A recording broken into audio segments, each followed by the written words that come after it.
ಓಂ ಶ್ರೀ ಗುರುಭ್ಯೋ ನಮಃ. ಹರಿ ಓಂ. ಸತ್ಯಜ್ಞಾನಸುಖಸ್ವರೂಪಮಮಲಂ ಕ್ಷೀರಾಬ್ಧಿಮಧ್ಯಸ್ಥಲಂ ಯೋಗಾರೂಢಮತಿಪ್ರಸನ್ನವದನಂ ಭೂಷಾ ಸಹಸ್ರೋಜ್ವಲಂ ತ್ರಕ್ಷಂ ಚಕ್ರಪಿನಾಕಸಾಭಯವರಾನ್ ಬಿಭ್ರಾಣಮರ್ಕಚ್ಛವಿಂ ಛತ್ರೀಭೂತಫಣೀಂದ್ರಮಿಂದುಧವಲಂ ಲಕ್ಷ್ಮೀನೃಸಿಂಹಂ ಭಜೆ. ಬುದ್ಧಿರ್ಬಲಂ ಯಶೋಧೈರ್ಯಂ ನಿರ್ಭಯತ್ವಮರೋಗತ ಅಜಾಡ್ಯಂ ವಾಕ್ಪಟುತ್ವಂ ಚ ಹನುಮತ್ಸ್ಮರಣಾತ್ ಭವೇತ್. ಚಿತ್ರೈಃ ಪದೈಶ್ಚ ಗಂಭೀರೈಃ ವಾಕ್ಯೈರ್ಮಾನೈರಖಂಡಿತೈಃ ಗುರುಭಾವಂ ವಿಂಜಯಂತಿ ಭಾತಿ ಶ್ರೀ ಜಯತೀರ್ಥವಾಕ್. ಅರ್ಥಿಕಲ್ಪಿತಕಲ್ಪೋಯಂ ಪ್ರತ್ಯರ್ಥಿಗಜಕೇಸರಿ ವ್ಯಾಸತೀರ್ಥಗುರುರ್ಭೂಯಾದಸ್ಮದಿಷ್ಟಾರ್ಥಸಿದ್ಧಯೇ.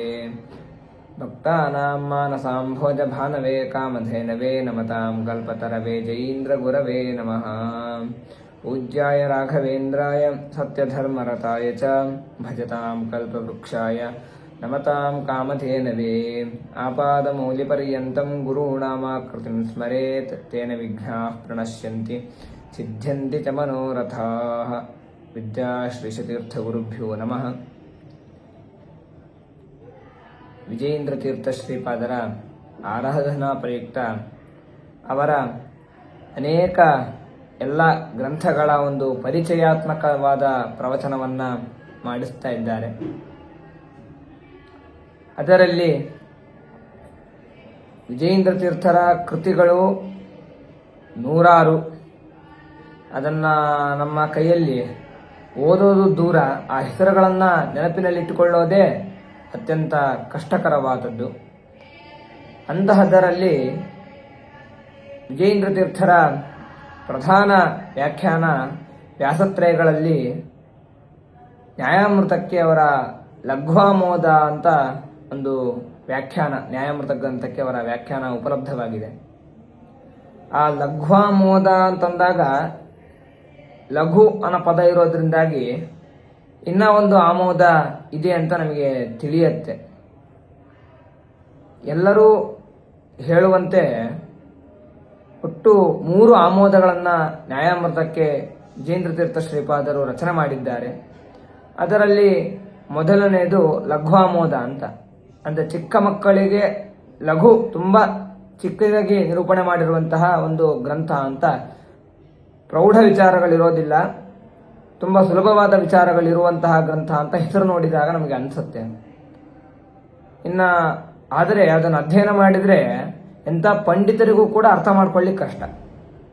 ಅಂತಹ ಹೆಸರು ನೋಡೋಕ್ಕೆ ಲಘ್ವಾಮೋದ, ಆದರೆ ಅದರ ವ್ಯಾಪ್ತಿ ಅನ್ನೋದು ತುಂಬ ಪಂಡಿತರಿಗೂ ಕೂಡ ನಿಲುಕದ ರೀತಿಯಲ್ಲಿ ಬೆಳೆದಿದೆ. ಗುರುವಾಮೋದ ಸಿಕ್ಕಿದ್ರೆ ಮಧ್ಯಮಾಮೋದ, ಗುರುವಾಮೋದ ಅಂತ. ಆ ಗುರುವಾಮೋದ ಸಿಕ್ಕಿದ್ರೆ ಅದು ಎಷ್ಟು ಕಷ್ಟವಾಗಿರಬಹುದು, ಎಷ್ಟು ವಿಚಾರಗರ್ಭಿತವಾಗಿರಬಹುದು ಅಂತ ಊಹೆ ಮಾಡಲಿಕ್ಕೂ ಕೂಡ ಸಾಧ್ಯ ಇಲ್ಲ. ವಿಜಯೇಂದ್ರ ತೀರ್ಥ ಶ್ರೀಪಾದರೆ ಕೆಲವೊಂದು ಕಡೆ ಬರೀತಾರೆ, ಅಧಿಕಂತು ಅಸ್ಮದೀಯ ಗುರುವಾಮೋದೆ ದ್ರಷ್ಟವ್ಯಂ ಅಂತ ಹೇಳಿ ಗುರುವಾಮೋದ ಅನ್ನೋ ಗ್ರಂಥ ಮಾಡಿದೆ ಅಂತ ಸ್ಪಷ್ಟವಾಗಿ ನಮಗೆ ಉಲ್ಲೇಖಗಳು ಸಿಗತ್ತೆ. ಆದ್ದರಿಂದ ಆ ಲಘ್ವಾಮೋದದ ವಿಚಾರವಾಗಿ ಕುರಿತು ನಾನಿಂದು ತಿಳಿಸಲಿಕ್ಕೆ ಇದ್ದೇನೆ. ಈ ಇಡೀ ನಮ್ಮ ಸಂಪೂರ್ಣ ಮಧ್ವ ಸಮಾಜದಲ್ಲಿ ವ್ಯಾಸರಾಜರನ್ನ ವಾದರಂಗಾಚಾರ್ಯ ಅಂತ ಕರೀತಾರೆ. ಅಂದರೆ ವಾದರಂಗ ಅಂತಂದರೆ ವಾದಗಳನ್ನು ಮಾಡಲಿಕ್ಕೆ ಒಂದು ರಣರಂಗ ಇದ್ದ ಹಾಗೆ, ಒಂದು ವೇದಿಕೆ ಹೇಗುವಾಗ ವಾದಗಳನ್ನು ಮಾಡಲಿಕ್ಕೆ ಒಂದು ವೇದಿಕೆಗಳನ್ನು ಸೃಷ್ಟಿ ಮಾಡಿ, ಅನೇಕ ಕಡೆ ಸಭೆಗಳನ್ನು ಮಾಡಿ, ವಾದ್ಯಗಳನ್ನು ಸೋಲಿಸಿ, ಈ ರೀತಿಯಾದಂತಹ ಒಂದು ವಾದದ ಶಾಸ್ತ್ರಾರ್ಥ ಪಟುತ್ವವನ್ನು ಎಲ್ಲೆಡೆ ಪಸರಿಸಿದ್ದು ವ್ಯಾಸರಾಜರು ಅಂತ ನಾವು ನೋಡ್ತೇವೆ. ಆದ್ದರಿಂದ ಅವರಿಗೆ ವಾದರಂಗಾಚಾರ್ಯ ಅಂತಲೇ ಹೆಸರು ಇದೆ. ಈಗಿನ ಕಾಲದಲ್ಲಿ ಯಾರೇ ಪಂಡಿತರು, ತುಂಬ ದೊಡ್ಡ ಪಂಡಿತರು ಅಂತ ಒಂದು ಮನ್ನಣೆ ಪಡಿಬೇಕು ಅಂತಂದರೆ ಅವರು ಅವಶ್ಯವಾಗಿ ವ್ಯಾಸತ್ರಯವನ್ನು ಅಧ್ಯಯನ ಮಾಡಿರಲೇಬೇಕು. ಆ ರೀತಿಯಾಗಿ ಈಗ ಪ್ರಚಾರ ಬಂದಿದೆ. ಅಂದರೆ ವ್ಯಾಸತ್ರಯದ ಅಧ್ಯಯನವಿಲ್ಲದೆ ಯಾರೂ ಕೂಡ ಪಂಡಿತರು ಅಂತ ಆಗಲಿಕ್ಕೆ ಸಾಧ್ಯ ಇಲ್ಲ. ಹಂಗಾರೆ ಅವರಿಗೆ ಆ ಶಾಸ್ತ್ರಾರ್ಥಗಳಲ್ಲಿ ಭಾಗವಹಿಸುವುದು ಇತ್ಯಾದಿಗಳು ಬರಲಿಕ್ಕೆ ಸಾಧ್ಯ ಇಲ್ಲ. ಅಂತಹ ನಮ್ಮ ಸಿದ್ಧಾಂತಕ್ಕೆ ಒಂದು ಸುತ್ತ ಗೋಡೆಯಂತೆ ವ್ಯಾಸತ್ರಯ ಅನ್ನೋದು ಇದೆ. ಯಾರೇ ಪ್ರತಿವಾದಿಗಳು ನಮಗೆ ಆಕ್ಷೇಪ ಮಾಡಿದರೂ ಕೂಡ ಎಲ್ಲಾ ಪ್ರಶ್ನೆಗೂ ಕೂಡ ಉತ್ತರಗಳನ್ನು ಹುಡುಕಿದಾಗ ನಮಗೆ ಕೊನೆಗೆ ವ್ಯಾಸತ್ರಯದಲ್ಲಿ ಅದಕ್ಕೆ ಉತ್ತರಗಳು ಸಿಗುತ್ತೆ. ಅದನ್ನೇ ವರ್ಣನೆ ಮಾಡ್ತಾ ಇದ್ದಾರೆ. ವ್ಯಾಸಸೂತ್ರ ಪದಾರ್ಥೋಪನ್ಯಾಸ ಮಾಕರ್ಣ್ಯ ಮಾನ್ಯಪಿ ವ್ಯಾಸರಾಜಸ್ಯ ಭಜತೆ ದಾಸತಾಂ ಕೋನ ಕೋವಿದ. ಯಾವ ಪಂಡಿತರು ವ್ಯಾಸರಾಜರನ್ನ ಆಶ್ರಯಿಸದೆ ವಾಕ್ಯಾರ್ಥಗಳನ್ನ ಮಾಡ್ಲಿಕ್ಕೆ ಸಾಧ್ಯ? ಹಾಗಾಗಿ ಎಲ್ಲಾ ಪಂಡಿತರು ಕೂಡ ವ್ಯಾಸರಾಜರನ್ನ ಸೇವೆ ಮಾಡೇ ಮಾಡ್ತಾರೆ. ಅಂತಹ ಒಂದು ಉತ್ತಮವಾದಂತಹ ಸ್ಥಾನ ಮತ್ತೆ ನಮ್ಮ ಶಾಸ್ತ್ರದ ಮೇರು ರಕ್ಷಕರಾಗಿ ವ್ಯಾಸರಾಜರು ಇದ್ದಾರೆ. ಆದ್ದರಿಂದಲೇ ನಾವು ಮುನಿತ್ರಯರಲ್ಲಿ ವ್ಯಾಸರಾಜರನ್ನ ನಾವು ನೋಡ್ತೇವೆ. ಅದನ್ನೇ ಹೇಳ್ತಾರೆ ವ್ಯಾಸರಾಜರು ಯಾವ ರೀತಿಯಾಗಿದ್ದರು ಅಂತಂದ್ರೆ, ಯೋ ವ್ಯಾಸ ಮುನಿದಾವಾಗ್ನಿ ಸಚ್ಚಾಸ್ತ್ರ ಮರುತಾ ಸಹ ದದಾಹ ಕುಮತಾರಣ್ಯಂ ಪ್ರಕಾಶಾಯ ತಮಾಶ್ರಯೇ ಅಂತ ವಿಜೇಂದ್ರ ತೀರ್ಥರು ಈ ಮಂಗಳಾಚರಣೆ ಈ ಒಂದು ವ್ಯಾಖ್ಯಾನವನ್ನ ಮಾಡ್ತಾರೆ. ಅಂದ್ರೆ ವ್ಯಾಸರಾಜರೆಂಬಂತಹ ಅಗ್ನಿ, ಆ ಅಗ್ನಿ ಒಂದು ದೊಡ್ಡ ಕುಮತಾರಣ್ಯ, ಕೆಟ್ಟ ಮತಗಳೇನಿದೆ ನಮ್ಮ ವಿರುದ್ಧವಾದ ಮತಗಳು ಅವೆಲ್ಲವನ್ನು ನಿರಾಕರಣೆ ಮಾಡಬೇಕು. ಯಾವುದರಿಂದ? ಸಚ್ಚಾಸ್ತ್ರ ಮರುತಾ ಸಹ, ಒಳ್ಳೆಯ ಗಾಳಿ ಏನು ಸತ್ಶಾಸ್ತ್ರವೆಂಬಂತಹ ಗಾಳಿ, ಅದರಿಂದ ಆ ವ್ಯಾಸರಾಜರು ಸಂಪೂರ್ಣವಾದಂತಹ ಕುಮತಾರಣ್ಯವನ್ನ, ಕೆಟ್ಟ ಮತಗಳನ್ನ, ವಿರುದ್ಧ ಮತಗಳನ್ನ, ವೇದ ವಿರುದ್ಧವಾದಂತಹ ಮತಗಳನ್ನ ಅವರು ನಿರಾಕರಣೆ ಮಾಡಿದ್ದಾರೆ. ಅದೇ ರೀತಿಯಾಗಿ ಯದ್ಯಪ್ಯಾನಂದ ತೀರ್ಥೀಯ ಭಾಷ್ಯಮೇವೋಪಪತ್ತಿ ಮತ್ ನತು ಭಾಷ್ಯಾಂತರಾಣೀತಿ ದರ್ಶಿತಂ ಮಮ ದೇಶಿಕೈಹಿ ಅಂತ. ವಾಸ್ತವಿಕವಾಗಿ ಏನು, ನಮ್ಮ ಶಾಸ್ತ್ರವೇ ಸರಿ, ಬೇರೆ ಶಾಸ್ತ್ರಗಳು ತಪ್ಪು ಇತ್ಯಾದಿ ವಿಚಾರಗಳನ್ನು ನಾವು ನ್ಯಾಯಸುಧಾದಿ ಗ್ರಂಥಗಳಲ್ಲೂ ನೋಡ್ತೇವೆ. ಆದರೆ ವ್ಯಾಸತ್ರಯದ ವೈಶಿಷ್ಟ್ಯ ಏನು ಅಂತ ಅಂದಾಗ ಅದಕ್ಕೆ ಹೇಳ್ತಾರೆ, ತಥಾಪ್ಯಾಧುನಿಕೋಕ್ತಾನಾಂ ದೂಷಣಾನಾಂ ಅಲಗ್ನತಾಂ ಪ್ರದರ್ಶ್ಯ ಗುರುಪಾದೋಕ್ತಿ ಮಹಿಮಾತ್ರ ಪ್ರದರ್ಶ್ಯತೆ ಇತಿ. ಅಂದ್ರೇನು, ಟೀಕಾಚಾರ್ಯರು ಶ್ರೀಮದಾಚಾರ್ಯರು ಭಾಷ್ಯಾದಿಗಳಲ್ಲಿ ಬೇರೆ ಮತಗಳನ್ನು ನಿರಾಕರಣೆ ಮಾಡಿದ್ದಾರೆ. ಆದರೆ ಆನಂತರ ಬಂದಂತಹ ವಾದಿಗಳು, ಪ್ರತಿವಾದಿಗಳೇನಿದ್ದಾರೆ, ಅವರು ಅದಕ್ಕೆ ಪುನಃ ಉತ್ತರಗಳನ್ನು ಕೊಟ್ಟಿದ್ದಾರೆ. ಅದೇ ಕ್ರಮ. ಯಾರೋ ಒಬ್ಬ ಏನಾದರೂ ನಿರೂಪಣೆ ಮಾಡಿದರೆ ಕಾಲಾಂತರದಲ್ಲಿ ಬಂದವರು ಅದಕ್ಕೆ ಉತ್ತರವನ್ನ ಕೊಡ್ತಾರೆ. ಆ ಉತ್ತರವನ್ನು ಕೊಟ್ಟಾಗ ಅದಕ್ಕೆ ಪುನಃ ಪ್ರತ್ಯುತ್ತರವನ್ನ ಕೊಡಬೇಕಾಗತ್ತೆ. ಅದನ್ನ ವ್ಯಾಸರಾಜರು ಗುರುಗಳೇ ಇದನ್ನ ನಿರೂಪಣೆ ಮಾಡಿದ್ದಾರೆ ಬೇರೆ ಬೇರೆ ಸ್ಥಳಗಳಲ್ಲಿ ಅನ್ನೋದನ್ನ ತಿಳಿಸ್ಕೊಡುವ ಮೂಲಕ ನಮ್ಮ ಸಿದ್ಧಾಂತವನ್ನ ಪ್ರತಿಷ್ಠಾಪನೆ ಮಾಡ್ತಾರೆ. ವ್ಯಾಸರಾಜರ ಒಂದು ಪ್ರಸಿದ್ಧ ಶ್ಲೋಕ ಏನು ಅಂತಂದ್ರೆ, ಪದವಾಕ್ಯ ಪ್ರಮಾಣಜ್ಞಾನ್ ಸಂಪ್ರದಾಯಾರ್ಥ ಕೋವಿದಾನ್ ವ್ಯಾಸತೀರ್ಥ ಮುನೀನ್ ಸೇವೆ ದುರ್ವಾದಿ ಫಣಿಪಕ್ಷಿತಾನ್ ಅಂತ. ನಾವು ಪ್ರಧಾನವಾಗಿ ಗಮನಿಸಬೇಕಾದ ಏನು ಅಂತಂದ್ರೆ, ಅಲ್ಲಿ ಸಂಪ್ರದಾಯಾರ್ಥ ಕೋವಿದಾನ್ ಅಂತ ಒಂದು ವಿಶೇಷಣವನ್ನು ಕೊಡ್ತಾ ಇದ್ದಾರೆ. ಅಂದ್ರೆ ವ್ಯಾಸರಾಜರು ಅನೇಕ ಸಂಪ್ರದಾಯಗಳನ್ನ ಅದ್ವೈತಿಗಳಿಗೆ ಗೊತ್ತಿಲ್ಲ ಅಂತಹ ಅವರ ಒಂದು ವಿಕಲ್ಪಗಳು, ಅವರ ಪೂರ್ವಜರ ಗ್ರಂಥಗಳು, ಮತ್ತೆ ನಮ್ಮ ಸಿದ್ಧಾಂತಗಳಲ್ಲಿ ಯಾವ ರೀತಿಯಾಗಿ ನಮ್ಮ ಸಂಪ್ರದಾಯ ಏನಿದೆ ಅದನ್ನ ತುಂಬಾ ಸ್ಪಷ್ಟವಾಗಿ ತಿಳಿದು ಅದನ್ನು ಅವರು ನಿರೂಪಣೆ ಮಾಡ್ತಾ ಇದ್ದಾರೆ. ಆದ್ದರಿಂದಾಗಿ ಅವರನ್ನ ಸಂಪ್ರದಾಯಾರ್ಥ ಕೋವಿದಾನ್ ಅಂತ ಕರೀತಾರೆ. ಆದ್ದರಿಂದ ಈ ವ್ಯಾಸತ್ರಯ ಅಂತಂದ್ರೆ ಯಾವುದು? ಚಂದ್ರಿಕಾ, ತರ್ಕತಾಂಡವ, ನ್ಯಾಯಾಮೃತ. ಆ ಚಂದ್ರಿಕಾ ಗ್ರಂಥದಲ್ಲಿ ಈ ರೀತಿಯಾದ ಸಂಪ್ರದಾಯಾರ್ಥ ಕೋವಿದರು ಎಂಬಂತಹ ಅಂಶಗಳು ಸ್ಪಷ್ಟವಾಗಿ ನಮಗೆ ಅಲ್ಲಿ ತೋರುತ್ತೆ. ನಂತರ ತರ್ಕತಾಂಡವದ ವಿಷಯಕ್ಕೆ ಬಂದರೆ ಅದರಲ್ಲಿ ಒಂದು ಪ್ರಸಿದ್ಧ ಶ್ಲೋಕ, ಯದಧೀತಂ ತದಧೀತಂ ಯದನಧೀತಂ ತದಪ್ಯಧೀತಂ ಪಕ್ಷಧರ ಮಿಶ್ರೇಣ ಪಕ್ಷಧರ ವಿಪಕ್ಷೋ ನಾವೈಕ್ಷಿ ವಿನಾ ನವೀನ ವ್ಯಾಸೇನ ಅಂತ. ಅಂದ್ರೆ ನ್ಯಾಯಾಮೃತದಲ್ಲಿ ನಾವು ನೋಡಿದಾಗ ಸ್ವಲ್ಪ ನ್ಯಾಯಾಮೃತದಲ್ಲಿ ಅದ್ವೈತಿಗಳ ನಿರಾಕರಣೆ ಮಾಡುವಂತಹ ಪ್ರಸಂಗಗಳನ್ನು ನಾವು ನೋಡ್ತೇವೆ. ಅದರಲ್ಲಿ ವ್ಯಾಸರಾಜರು ನೈಯಾಯಿಕರ ಒಂದು ಮತವನ್ನು ಅವಲಂಬಿಸಿ ಸಾಧ್ಯತಾವಚ್ಛೇದಕ ಅವಚ್ಛೇದ ಈ ರೀತಿಯಾದಂತಹ ಪರಿಷ್ಕಾರಗಳ ಮೂಲಕವಾಗಿ ಉತ್ತರವನ್ನು ಕೊಡ್ತಾರೆ. ಆಗ ನವೀನರಿಗೆ ನೈಯಾಯಿಕರಿಗೆ ನಮ್ಮ ಮತವೇ ಸರಿ ಅಂತ ಒಂದು ಭ್ರಾಂತಿ ಬರಲಿಕ್ಕೆ ಉಂಟು. ಅದನ್ನ ಸಹ ನಿರಾಕರಣೆ ಮಾಡಲಿಕ್ಕೋಸ್ಕರ ಅವರು ತರ್ಕತಾಂಡವ ಎಂಬಂತಹ ಗ್ರಂಥವನ್ನ ರಚನೆ ಮಾಡಿದ್ದಾರೆ. ಅದರಲ್ಲಿ ನೈಯಾಯಿಕರ ತಪ್ಪುಗಳೆಲ್ಲೆಲ್ಲಿದೆ, ಅವರಿಗೆ ನಾವು ಎಲ್ಲಿ ದೋಷಗಳನ್ನು ಹೇಳ್ತೇವೆ ಅನ್ನೋದನ್ನ ತುಂಬಾ ವಿಸ್ತಾರವಾಗಿ ನಿರೂಪಣೆ ಮಾಡ್ತಿದ್ದಾರೆ. ಪಕ್ಷಧರ ಮಿಶ್ರ ಅಂತ ದೊಡ್ಡ ನೈಯಾಯಿಕ, ಅವನು ಹೇಳುವಂತಹ ಶ್ಲೋಕ ಇದು. ಯದಧೀತಂ ತದಧೀತಂ. ನಾನು ಏನೇನು ತಿಳ್ಕೊಂಡಿದ್ದೇನೆ ನ್ಯಾಯಶಾಸ್ತ್ರದಲ್ಲಿ, ಸಂಪೂರ್ಣ ನ್ಯಾಯಶಾಸ್ತ್ರವನ್ನು ಏನು ತಿಳ್ಕೊಂಡಿದ್ದಾನೆ ತದು ಅಧೀತಂ, ಅದು ಅವರಿಗೆ ಸಂಪೂರ್ಣವಾಗಿ ತಿಳಿದಿದೆ. ಯದ್ ಅನಧೀತಂ, ನಾನು ಯಾವುದನ್ನು ತಿಳ್ಕೊಂಡಿಲ್ಲ ಶಾಸ್ತ್ರದಲ್ಲಿ, ತದಪ್ಯಧೀತಂ, ಅದನ್ನೂ ಕೂಡ ಇವರು ತಿಳ್ಕೊಂಡಿದ್ದಾರೆ ಅಂತ ಸ್ವತಃ ಪಕ್ಷಧರ ಮಿಶ್ರನೇ ಹೇಳುವಂತಹ ಶ್ಲೋಕ. ಆದ್ದರಿಂದಾಗಿ ವ್ಯಾಸರಾಜರ ಆ ತರ್ಕತಾಂಡವ ಎಂಬಂತಹ ಗ್ರಂಥ ಏನಿದೆ ಅದು ಅತ್ಯಂತ ನ್ಯಾಯಶಾಸ್ತ್ರಕ್ಕೆ ಉತ್ಕೃಷ್ಟವಾದಂತಹ ಗ್ರಂಥ. ಅದು ನಮ್ಮಲ್ಲಿ ಈಗ ಉಪಲಬ್ಧ ಇದೆ.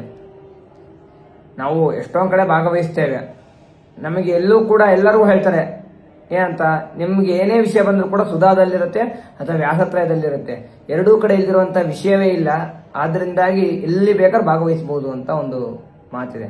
ಆದ್ದರಿಂದ ವ್ಯಾಸತ್ರಯದಲ್ಲಿ ಅಷ್ಟು ನ್ಯಾಯ, ವೇದಾಂತ, ಮೀಮಾಂಸಾ, ವ್ಯಾಕರಣ ಯಾವುದೇ ಶಾಸ್ತ್ರವನ್ನು ನಾವು ಸ್ವೀಕಾರ ಮಾಡಿದರೂ ಕೂಡ ಅದಕ್ಕೆ ಸಂಬಂಧಪಟ್ಟಂತಹ ವಿಷಯಗಳನ್ನ ಅಲ್ಲಿ ಮೊದಲಿಗೆ ಸಂಗ್ರಹ ಮಾಡಿ ವ್ಯಾಸರಾಜರು ನಮಗೆ ಕೊಟ್ಟಿದ್ದಾರೆ ವ್ಯಾಸತ್ರಯಗಳಲ್ಲಿ. ಆದ್ದರಿಂದ ತರ್ಕತಾಂಡವ, ಚಂದ್ರಿಕಾ ಒಂದು ಮುಖ ಆದರೆ ನ್ಯಾಯಾಮೃತ ಅನ್ನೋದು ಇನ್ನೊಂದು ದೊಡ್ಡ ಸಾಗರ. ಯಾಕೆ ಅಂತಂದ್ರೆ ಚಂದ್ರಿಕಾ ಮತ್ತೆ ತರ್ಕತಾಂಡವಗಳ ಮೇಲೆ ಕೋಟಿಕ್ರಮ ಅಂತಂದ್ರೇನು, ಒಬ್ರು ಗ್ರಂಥ ಬರೆಯೋದು, ಅದ್ರ ಮೇಲೆ ಒಬ್ರು ಮತ್ತೆ ನಿರಾಕರಣೆ ಮಾಡೋದು, ಅದಕ್ಕೆ ಮತ್ತೆ ನಾವು ಸಮರ್ಥನೆ ಕೊಡುವಂಥದ್ದು, ಈ ರೀತಿಯಾದಂತಹ ಕೋಟಿಕ್ರಮಗಳು ಬರುತ್ತೆ. ಅದರಲ್ಲಿ ನ್ಯಾಯಾಮೃತದ ಮೇಲೆ ಏನು ಕೋಟಿಕ್ರಮಗಳು, ಎಷ್ಟು ವಾಕ್ಯಾರ್ಥಗಳು ಈಗಿನ ಕಾಲದಲ್ಲಿ ನಡೀತಾ ಇದೆಯೋ ಅಷ್ಟು ಬೇರೆ ಗ್ರಂಥಗಳಲ್ಲಿ ತೋರೋದಿಲ್ಲ. ಆದ್ದರಿಂದಾಗಿ ನ್ಯಾಯಾಮೃತಕ್ಕೆ ಅದರದ್ದೇ ಆದ ಒಂದು ವಿಶಿಷ್ಟವಾದಂತಹ ಒಂದು ಶಕ್ತಿ ಇದೆ. ಅದಕ್ಕೆ ಅದರ ಮಂಗಳಾಚರಣೆಯಲ್ಲಿ ವ್ಯಾಸರಾಜರು ಹೇಳ್ತಾ ಇದ್ದಾರೆ, ಶ್ರೀಮಧ್ವಶಾಸ್ತ್ರ ದುಗ್ಧಾಬ್ಧಿ ಧೀಮಂದರ ಮಹೀಭೃತ ಆಮಥ್ಯೋಧ್ರಿಯತೆ ನ್ಯಾಯಾಮೃತಂ ವಿಬುಧ ತೃಪ್ತಯೇ ಅಂತ. ಈ ಮಧ್ವಶಾಸ್ತ್ರವೆಂಬಂತಹ ದೊಡ್ಡ ಸಾಗರ,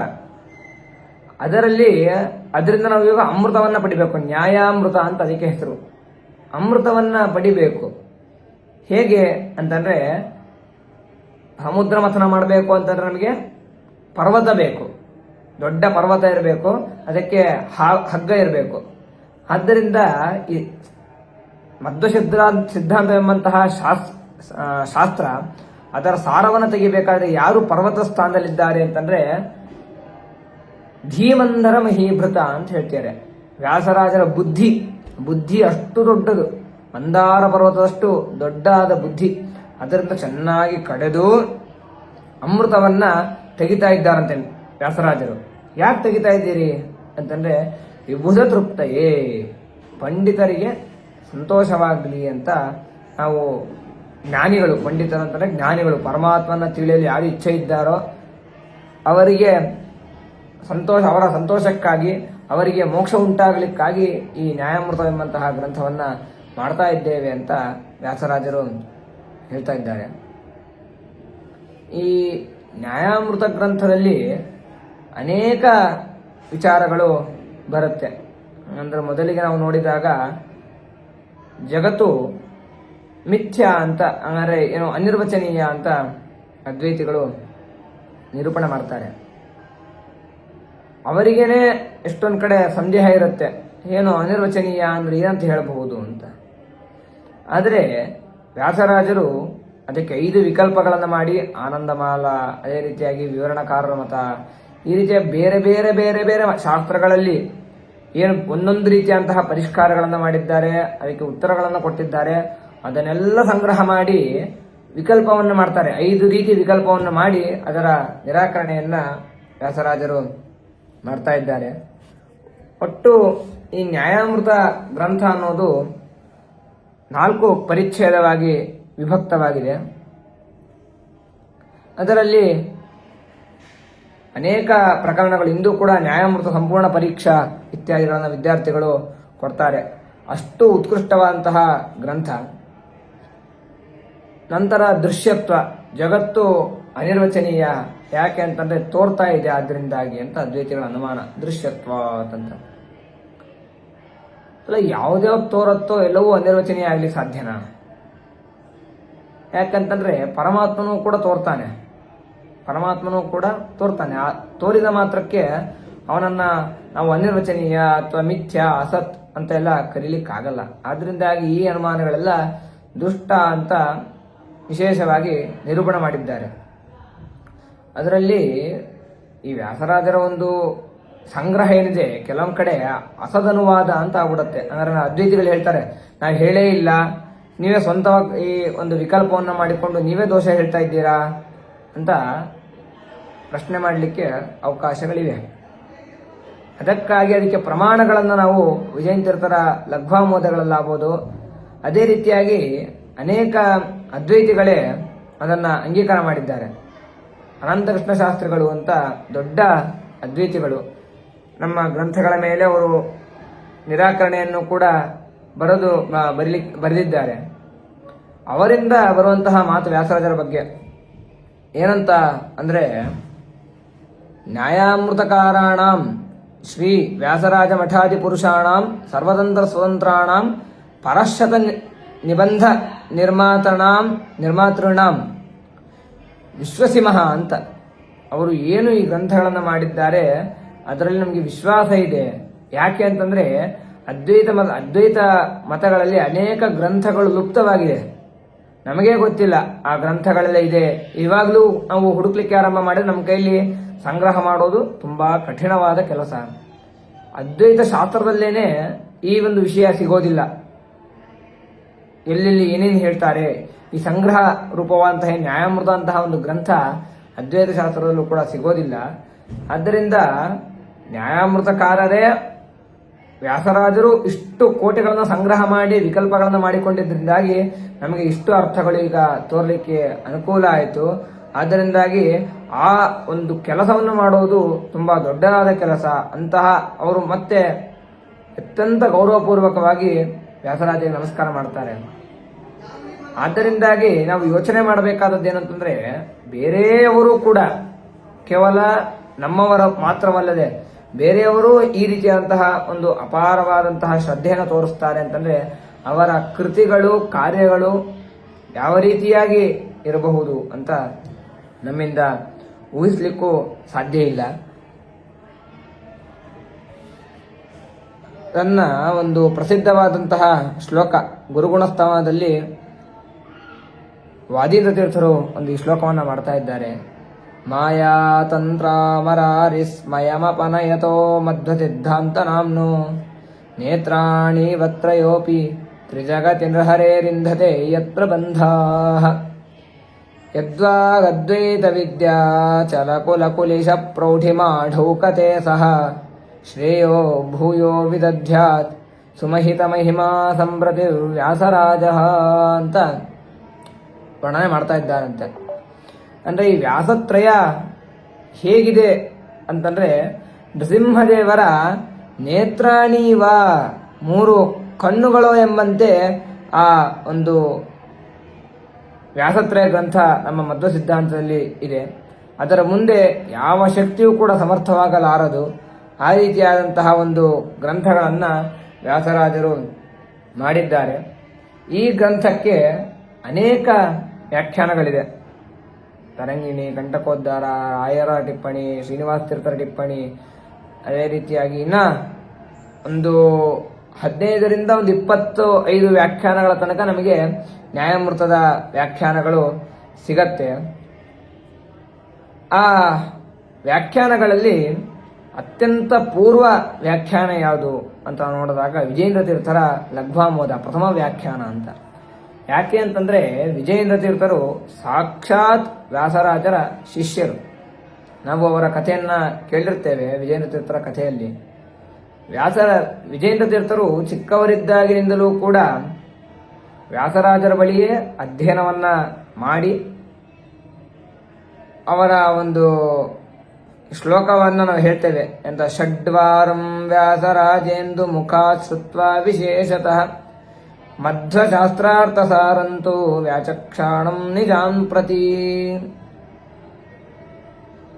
ಮಧ್ವಶಾಸ್ತ್ರವನ್ನ ವ್ಯಾಸರಾಜರ ಬಾಯಿಂದ ವಿಜಯೇಂದ್ರ ತೀರ್ಥರು ಷಡ್ವಾರಂ 6 ಬಾರಿ ಸಂಪೂರ್ಣವಾದಂತಹ ಮಧ್ವಶಾಸ್ತ್ರದ ಶ್ರವಣವನ್ನು ಮಾಡಿದ್ದಾರಂತೆ. ಅದೇ ರೀತಿಯಾಗಿ ನವಕೃತ್ವೋ ನ್ಯಾಯಸುಧಾಂ ವ್ಯಾಸತೀರ್ಥ ಪಯೋನಿಧೇ ಉದ್ಧೃತ್ಯ ಪೀತವಂತಶ್ಚ ನಾಕೇಂದ್ರಮಿವ ಸನ್ನುತಂ ಅಂತ. ಹೇಗೆ ಪರಮಾತ್ಮ ಮೋಹಿನಿ ರೂಪದಲ್ಲಿ ಬಂದು ದೇವತೆಗಳಿಗೆ ಅಮೃತಪಾನವನ್ನ ಮಾಡಿಸ್ತಾನೋ ಆ ರೀತಿಯಾಗಿ ವಿಜಯೇಂದ್ರ ತೀರ್ಥರಿಗೆ ಅಮೃತ ಅಂದ್ರೆ ಏನು, ನ್ಯಾಯಸುಧಾ, ಶ್ರೀಮನ್ ನ್ಯಾಯಸುಧಾ ವಿಷಮಪದ ವಾಕ್ಯಾರ್ಥ ವಿವೃತ್ತಿ ಅಂತ ಏನು ಪ್ರಸಿದ್ಧವಾದಂತಹ ಗ್ರಂಥ ಇದೆ, ಅದನ್ನ ವ್ಯಾಸರಾಜರು 9 ಬಾರಿ ಪಾನ ಮಾಡಿಸಿದ್ದಾರಂತೆ. ಅಂತಹ ಅಮೃತ ಸುಧೆಯನ್ನ 9 ಬಾರಿ ವ್ಯಾಸರಾಜರಿಗೆ, ವಿಜಯೇಂದ್ರ ತೀರ್ಥರಿಗೆ ವ್ಯಾಸರಾಜರು ಕೊಡಿಸಿದ್ದಾರೆ. ಅಂದ್ರೆ ಎಷ್ಟು ಅಗಾಧವಾದಂತಹ ಪಾಂಡಿತ್ಯ ಅವರಲ್ಲಿ ಇರಬಹುದು ಅಂತ ನಮ್ಮಿಂದ ಊಹೆ ಮಾಡಲಿಕ್ಕೂ ಸಾಧ್ಯ ಇಲ್ಲ. ಯಾಕೆ ಈಗಿನ ಕಾಲದಲ್ಲಿ ಒಂದೆರಡು ಅಧಿಕರಣ ಅಥವಾ 2 ಅಧ್ಯಾಯ ನ್ಯಾಯಸುಧಾ ಪರೀಕ್ಷೆ ಕೊಡೋದೇ ಅತ್ಯಂತ ಕಠಿಣವಾದ ಕಾರ್ಯ. ಸಂಪೂರ್ಣ ನ್ಯಾಯಸುಧಾ ಅನ್ನೋದು ಸಾಧ್ಯವೇ ಇಲ್ಲದಂತಹ ಕಾರ್ಯ. ಅಂತಹದ್ರಲ್ಲಿ 9 ಬಾರಿ ನ್ಯಾಯಸುಧಾ ಪಾಠವನ್ನ ಕೇಳಬೇಕು. 1 ಬಾರಿ ಪಾಠ ಕೇಳಲಿಕ್ಕೆ 4 ರಿಂದ 5 ವರ್ಷ ಅಂತಂದ್ರೆ ಅವರ ತೀಕ್ಷ್ಣಮತಿ ಎಷ್ಟು ಇರಬೇಡ, ಅಷ್ಟು ವೇಗವಾಗಿ ಅಷ್ಟು ಅಧ್ಯಯನಗಳನ್ನ ಮಾಡಿ ಸಮಗ್ರ ಮಧ್ವ ಶಾಸ್ತ್ರವನ್ನ 6 ಬಾರಿ ಕೇಳಿ ನ್ಯಾಯಸುಧೆಯನ್ನು 9 ಬಾರಿ ಓದಿದ್ದಾರೆ ಅಂತಂದ್ರೆ ಅವರ ಬುದ್ಧಿ ಎಷ್ಟು ತೀಕ್ಷ್ಣವಾಗಿರಬೇಡ. ಅದೇ ರೀತಿಯಾಗಿ ವ್ಯಾಸರಾಜರ ಈ ವ್ಯಾಸತ್ರಯ ಎಂಬಂತಹ ಬಲಿಷ್ಠವಾದ ಬುನಾದಿಯನ್ನು ಹಾಕಲಿಕ್ಕೆ ಕಾರಣವಾದದ್ದು ಇಷ್ಟು ಆವರ್ತಿ ಆ ಪಾಠವನ್ನ ಮಾಡಿದ್ದು. ಆದ್ದರಿಂದಾಗಿ ವಿಜಯೇಂದ್ರ ತೀರ್ಥರು ವ್ಯಾಸರಾಜರ ಅತ್ಯಂತ ಆಪ್ತ ಶಿಷ್ಯರು, ಪ್ರಮುಖ ಶಿಷ್ಯರು. ಆಗ ರಾಘವೇಂದ್ರ ಮಠಾಧೀಶರು ಬಂದು ಕೇಳಿದಾಗ ವಿಜಯೇಂದ್ರ ತೀರ್ಥರನ್ನ ವ್ಯಾಸರಾಜರೇ ಸ್ವತಃ ದಾನರೂಪೇಣ ಕೊಟ್ಟದ್ದು. ಆದ್ದರಿಂದಾಗಿ ವಿಜಯೇಂದ್ರ ತೀರ್ಥರು ಚತುಷ್ಷಷ್ಟಿ ಕಲಾ ವಿದ್ಯಾಜುಷೆ ವಿದ್ವನ್ ಮಹೋಜುಷೆ ಜಯೇಂದ್ರ ಜ್ಯೋತಿಷೆ ಕುರ್ಯಾಂ ವಂದನಾಮಿ ಯಶೋಜುಷೆ ಅಂತ ಅತ್ಯಂತ ಪ್ರಸಿದ್ಧವಾದದ್ದು. ವಿಜಯೇಂದ್ರ ತೀರ್ಥರು ಚತುಷ್ಷಷ್ಟಿ ಕಲಾಯುಕ್ತರು ಅಂತ, 64 ವಿದ್ಯೆಗಳಲ್ಲಿ ಪಾರಂಗತರು. ಮತ್ತೆ ಇಷ್ಟೆಲ್ಲ ಅವರಲ್ಲಿ ಜ್ಞಾನ ಇದೆ, ಶಕ್ತಿ ಇದೆ, ಪವಾಡಗಳನ್ನ ಮಾಡಿದ್ದಾರೆ ಅಂತಂದಾಗ ಅವರು ಮಾಡಿರೋ ಒಂದು ವ್ಯಾಖ್ಯಾನ ಅಂತ ನಾವು ಯೋಚನೆ ಮಾಡಿದರೆ ಅದು ಎಷ್ಟು ಪ್ರೌಢವಾಗಿರಬೇಡ, ಎಷ್ಟು ಯಥಾರ್ಥವಾಗಿರಬೇಡ ಅಂತ ನಮ್ಮಿಂದ ಊಹಿಸ್ಲಿಕ್ಕೂ ಕೂಡ ಸಾಧ್ಯ ಇಲ್ಲ. ಆ ವ್ಯಾಸರಾಜರ ವ್ಯಾಸತ್ರಯದಲ್ಲಿ ಈ ಲಘ್ವಾಮೋದ ಎಂಬಂತಹ ವ್ಯಾಖ್ಯಾನ ಯಾರ ಹಿಂದೆಲೆ ಏನಿತ್ತು ಕ್ರಮ ಅಂತಂದ್ರೆ, ಒಂದು ಗ್ರಂಥ ರಚನೆ ಮಾಡಿದ್ರೆ ಅದ್ರ ಮುಂದೆ ಬರೋರು ಆ ಗ್ರಂಥ ನಿರಾಕರಣೆ ಮಾಡಿ ಖಂಡನೆ ಬರೆದು ಬಿಡಬಹುದು. ಆದರೆ ಏನು ವ್ಯಾಸತ್ರಯದ ವ್ಯಾಖ್ಯಾನಗಳು ಲಘ್ವಾಮೋದ ಇವೆಲ್ಲ ತೋರತ್ತೆ, ಅವೆಲ್ಲ ಹೇಗಿದೆ ಅಂತಂದ್ರೆ ಆಶ್ಚರ್ಯ ಅನ್ಸತ್ ಕೆಲವೊಂಬಾರಿ. ಏನು ಈಗಿನವರು ಮಾಡುವಂತಹ ಆಕ್ಷೇಪಗಳಿಗೂ ಕೂಡ ಮೊದಲಿಗೆ ಉತ್ತರವನ್ನು ಕೊಟ್ಟಿದ್ದಾರೆ ಅವರು. ನಾವು ಇಡೀ ಒಂದು ಲಘ್ವಾಮೋದದ ಚಿಂತನೆಯನ್ನ ಮಾಡಿದಾಗ ಯಾವ ಒಂದು ಅದ್ವೈತ ಸಿದ್ಧಿಯ ಖಂಡನೆಯೂ ಕೂಡ ನ್ಯಾಯಮೃತಕ್ಕೆ ಇಲ್ಲ ಅನ್ನೋದು ಸ್ಪಷ್ಟವಾಗಿ ತೋರುತ್ತೆ. ಅಂತಹ ಒಂದು ಅತ್ಯಂತ ಉತ್ಕೃಷ್ಟವಾದ ಗ್ರಂಥ ಈ ಲಘ್ವಾಮೋದ. ಅದರಿಂದ ಒಂದು ಗುರುಗುಣಸ್ತವದಲ್ಲಿ ಇನ್ನೊಂದು ಶ್ಲೋಕ ಬರುತ್ತೆ, ವ್ಯಾಸೇನ ವ್ಯುಕ್ತ ಬೀಜ ಶ್ರುತಿಭುವಿ ಭಗವತ್ಪಾದ ಲಬ್ಧಾಂಕುರಶ್ರೀ ಪ್ರತ್ನೇರೀಶತ್ ಪ್ರಭಿನ್ನೋ ಜನಿಜಯ ಮುನಿನ ಸಮ್ಯ ಉದ್ಭಿನ್ನ ಶಾಖಾ ಮೌನೀಶ ವ್ಯಾಸರಾಜ ದುದಿತ ಕೆಸಲಯ ಪುಷ್ಪಿತೋಯಂ ಜಯೀಂದ್ರಾತ್ ಅದ್ಯ ಶ್ರೀರಾಘವೇಂದ್ರಾತ್ ವಿಲಸತಿ ಫಲಿತೋ ಮಧ್ವ ಸಿದ್ಧಾಂತ ಶಾಖೀ ಅಂತ. ವೇದವ್ಯಾಸ ದೇವರು ಬೀಜವನ್ನ ಹಾಕಿದ್ರು. ಆನಂತರ ಶ್ರೀಮದಾಚಾರ್ಯರಿಂದ ಅದಕ್ಕೆ ಒಂದು ಅಂಕುರ ಹುಟ್ಟಿತು. ಏನು ಮಧ್ವಶಾಸ್ತ್ರ ಎಂಬಂತಹ ಒಂದು ಸಿದ್ಧಾಂತಕ್ಕೆ ಒಂದು ಅಂಕುರ ಹುಟ್ಟಿತು. ಆನಂತರ ಟೀಕಾಚಾರ್ಯರ ಖಂಡನ ಮಂಡನಗಳಿಂದಾಗಿ, ನಿರೂಪಣೆಗಳಿಂದಾಗಿ ಅದಕ್ಕೆ ಶಾಖೆ ರೆಂಬೆ ಕೊಂಬೆಗಳು ಬಂತು. ವ್ಯಾಸರಾಜರಿಂದಾಗಿ ಅದು ದೊಡ್ಡ ವೃಕ್ಷವಾಗಿ ಬೆಳೀತು. ಜಯೀಂದ್ರ ಜಯೀಂದ್ರ ಅಂತ ಪುಷ್ಪಿತೋಯಂ ಜಯೀಂದ್ರ, ಜಯೀಂದ್ರರು ಅಂತಂದ್ರೆ ವಿಜೇಂದ್ರ ತೀರ್ಥರು. ವಿಜೇಂದ್ರ ತೀರ್ಥರಿಂದಾಗಿ ಇದು ಒಂದು ಹೂವನ್ನು ಕೊಡುವಂತಹ ಹೂವನ್ನ ಬಿಡ್ತು. ಆನಂತರ ರಾಘವೇಂದ್ರ ತೀರ್ಥರಿಂದಾಗಿ ಅದು ಫಲವನ್ನು ಕೊಡ್ತು ಅಂತ. ಆದ್ದರಿಂದ ಅದು ಅಷ್ಟು ಕಷ್ಟವಾಗಿತ್ತು ಅಂತ ನಾವು ಇನ್ನೊಂಥರ ಇದನ್ನು ನೋಡಿದಾಗ, ಬರೀ ವೇದವ್ಯಾಸ ದೇವರು ವೇದವನ್ನು ವಿಭಾಗ ಮಾಡಿದಾಗ ನನಗೇನೂ ಅರ್ಥ ಆಗಲಿಲ್ಲ. ಆಮೇಲೆ ಮಧ್ವಭಾಷ್ಯ ಬಂತು, ಸಂಕ್ಷಿಪ್ತವಾಗಿ ಅರ್ಥ ಆಯಿತು. ಟೀಕಾಚಾರ್ಯರ ಒಂದು ನ್ಯಾಯಸುಧಾದಿ ಗ್ರಂಥಗಳ ಅಧ್ಯಯನದಿಂದಾಗಿ ನಮಗೆ ಮಧ್ವಶಾಸ್ತ್ರ ಅಂದ್ರೇನು, ಅದನ್ನು ನಾವು ಎಲ್ಲಿಯವರೆಗೆ ನಾವು ಎಷ್ಟು ಓದಬಹುದು ಅಂತ ಒಂದು ಪರಿಚಯ ಆಯಿತು. ಆನಂತರ ಅದ್ರ ಮೇಲೆ ಖಂಡನೆಗಳು ಬಂತು. ಅದನ್ನ ನಿರಾಕರಣೆ ಮಾಡಿ ವ್ಯಾಸರಾಜರು ಬಲವಾಗಿ ಸ್ಥಾಪನೆಯನ್ನು ಮಾಡಿದರು.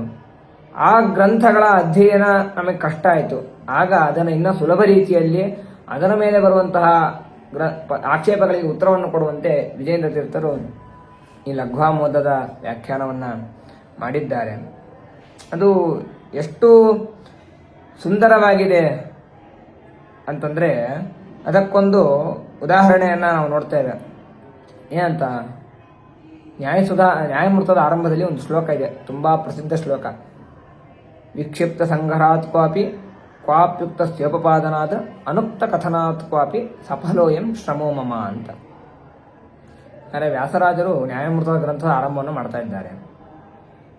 ಅದಕ್ಕೆ ಪ್ರಶ್ನೆ ಬರುತ್ತೆ, ಅಲ್ಲ ನೀವು ಹೇಳಿರುವಂತಹ ಎಲ್ಲ ವಿಷಯಗಳನ್ನು ನ್ಯಾಯಸುಧಾದಿ ಗ್ರಂಥಗಳಲ್ಲೇ ನಮಗೆ ತಿಳಿದಿದೆ, ಮತ್ತೆ ಈ ನ್ಯಾಯಾಮೃತವನ್ನು ಯಾಕೆ ಮಾಡ್ತೀರಾ ಅಂತ ಗತಾರ್ಥ ಸಂಖ್ಯೆ ಬಂದಾಗ ಆಗ ವ್ಯಾಸರಾಜರು ಹೇಳಿದ ಮಾತು ವಿಕ್ಷಿಪ್ತ ಸಂಗ್ರಹಾತ್ ಕ್ವಾಪಿ. ಹೌದು, ಎಲ್ಲ ಟೀಕಾಕೃತ್ಪಾದ ಹೇಳಿದ್ದಾರೆ, ಆದರೆ ಒಂದೊಂದನ್ನು ಒಂದೊಂದು ಕಡೆ ನಿರೂಪಣೆ ಮಾಡಿದ್ದಾರೆ. ದೃಶ್ಯತ್ವಂ ನಾಮ ವೃತ್ತಿ ವ್ಯಾಪ್ಯತ್ವಂ ಅನ್ನುವಂತಹ ಒಂದು ಪಕ್ಷವನ್ನು ಒಂದು ಕಡೆ ನಿರೂಪಣೆ ಮಾಡಿದರೆ ಇನ್ನೊಂದು ಪಕ್ಷವನ್ನು ಇನ್ನೊಂದು ಕಡೆ ಪ್ರಸಂಗಾತ್ ನಿರೂಪಣೆ ಮಾಡಿರ್ತಾರೆ. ಹಾಗಾಗಿ ಒಂದೊಂದು ಕಡೆ ಒಂದೊಂದು ವಿಷಯವನ್ನು ಹೇಳಿದಾಗ ಶಿಷ್ಯರಿಗೆ ಬಾಲಕರಿಗೆ ಅದನ್ನು ಒಂದು ಕಡೆ ಮಾಡ್ಕೊಳ್ಳಿಕ್ಕೆ ಸಾಮರ್ಥ್ಯ ಇರೋದಿಲ್ಲ. ಆದ್ರಿಂದ ಈ ವಿಕ್ಷಿಪ್ತ ಬೇರೆ ಬೇರೆ ಕಡೆ ಇರುವಂತಹ ವಿಷಯಗಳನ್ನು ಒಂದು ಕಡೆ ಸಂಗ್ರಹ ಮಾಡ್ತಿದ್ದೇವೆ. ಆದ್ರಿಂದಾಗಿ ನನ್ನ ಶ್ರಮ ಸಾರ್ಥಕ ಆಯಿತು. ಮತ್ತೆ ಕ್ವಾಪ್ಯುಕ್ತಸ್ಯ ಉಪಪಾದನಾತ್ ಅಂತ ಕೆಲವೊಂದು ಕಡೆ ಟೀಕಾಚಾರ್ಯರು ಹೇಳಿರ್ತಾರೆ.